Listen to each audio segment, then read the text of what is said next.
যুক্তরাষ্ট্রের ওয়াশিংটন ডিসিতে সামরিক হেলিকপ্টারের সঙ্গে যাত্রীবাহী বিমানের সংঘর্ষের ঘটনায় এখন পর্যন্ত 18 জনের মরদেহ উদ্ধার করা হয়েছে, বহু হতাহতের শঙ্কা।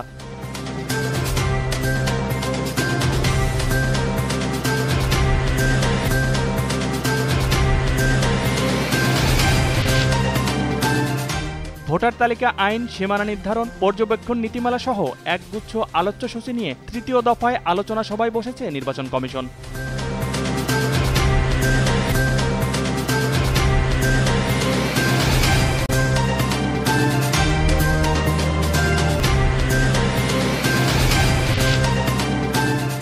চলতি 2024-25 শিক্ষাবর্ষে MBBS ভর্তি পরীক্ষায় মুক্তিযোদ্ধা কোটায় উত্তীর্ণ হওয়ার পর সনদ যাচাইয়ে স্বাস্থ্য শিক্ষা অধিদপ্তরে উপস্থিত হননি 49 জন শিক্ষার্থী।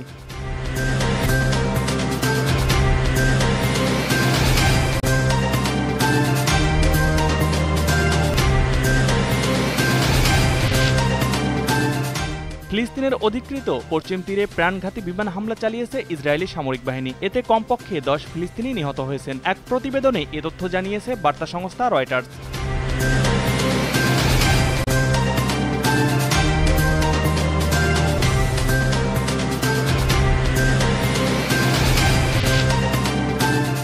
বাংলাদেশকে 106 রানে হারিয়ে এক ম্যাচ আগেই সিরিজ নিশ্চিত করেছে স্বাগতিক ওয়েস্ট ইন্ডিজ নারী দল। টি-20তে হোয়াইট ওয়াশের শঙ্কায় রয়েছে বাংলাদেশের মেয়েরা।